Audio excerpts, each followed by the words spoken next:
didn't just signal a launch, it was the start of a new era.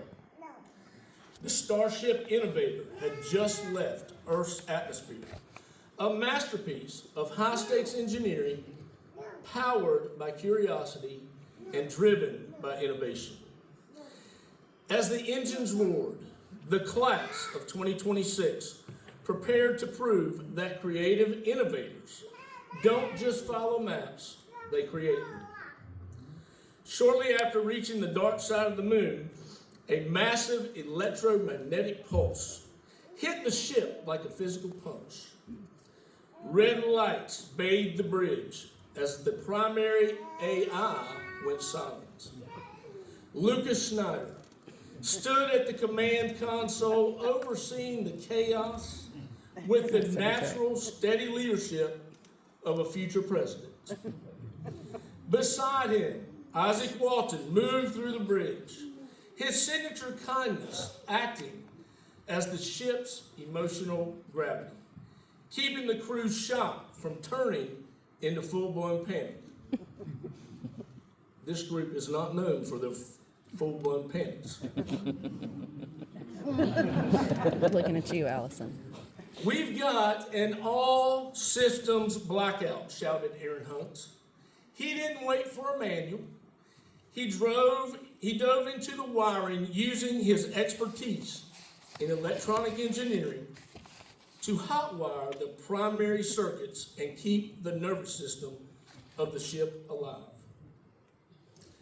Down in the engine room, Aaron Nowak pushed the core to the limit, reporting that the thrusters were holding steady thanks to the high performance of Exodyne parts he installed during the build. A warning siren wailed. A hull breach in the lower deck. Addie Jones grabbed her welding mask, her eyes locking with Josiah Austin, who, taking the sudden drop in pressure in stride, grabbed a massive reinforcement plate, and they fused over the tear in a shower of sparks. Matthew Ayala realized the digital logs were flickering, so he grabbed his best fountain pen and started meticulously sketching the repair schematics on a paper log to ensure their data survived. As the ship spiraled into a thick, iridescent nebula, the navigation screens went dark.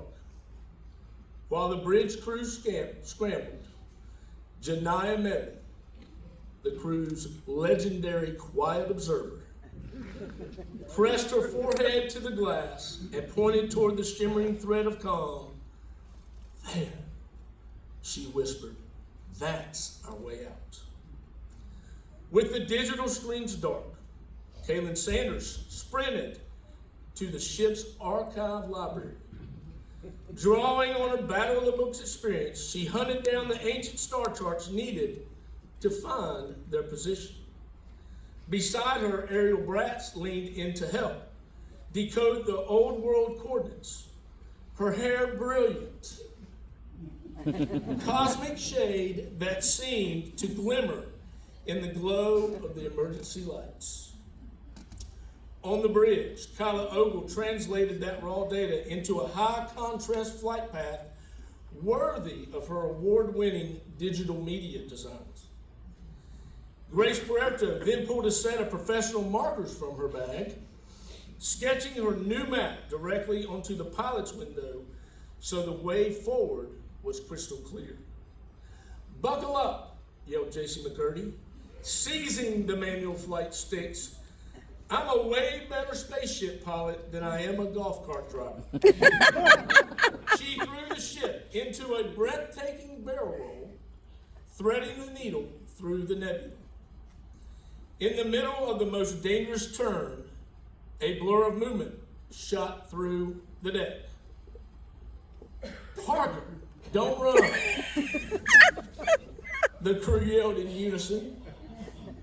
Parker Tuck skidded into view, flashed that massive grin of his, and began running in place just out of sight of the bridge, keeping his favorite prank alive when they all needed a laugh the most. To keep the crew in sync, the ship needed a heartbeat. Patrick Horton began a steady driving beat on the hull plates, his drumming vibrating through the deck. Andrew Duran Martinez joined in on his acoustic guitar, the classical chords giving the mission a cinematic feel, while Jared Grimes adjusted the audio mix to ensure the ship's playlist remained in impeccable taste. In the zero-G cargo hold, Grayson Branson used his basketball agility to leap and snag a floating fuel cell, while Patrick Holcomb used his quick tennis reflexes to swat loose sparking wire away from the oxygen tanks. Watching the chaos, Grayson Denton shouted out the trajectory of every drifting crate with the precision of a sports stats expert, ensuring that no one would be hit by flying cargo. Siren McCarson, she moved through the center of the bay with the fluid grace of a dancer, creatively dodging debris to secure the last of the loose equipment. Sebastian Olszewski moved through the deck with the focus of a future pharmacist, preparing supplies that might be needed, while Luke Bowles managed the emergency logistics, balancing the business of the ship with his ready-to-act EMS training. At the airlock, Ella Sams maintained order and ensured all safety protocols were strictly enforced. She even kept me straight. Nearby, the biological wing, Emily Sadler stayed focused on the mission's smallest passengers, keeping the ship's animals calm and secure despite the turbulence. Through the smoke and rattling, the constant smile of Dariana Ventura Pascual served as a beacon of hope for everyone on board. Finally, the ship punched through the storm and into the clear. A massive, dusty brown planet filled the viewport. "Look at the size of that thing," exclaimed Allison Dagenhart. "It looks like a giant potato." A voice teased over the comms. "That's Captain Potato to you," Allison shot back with a grin, finally seeing the world they had worked so hard to reach.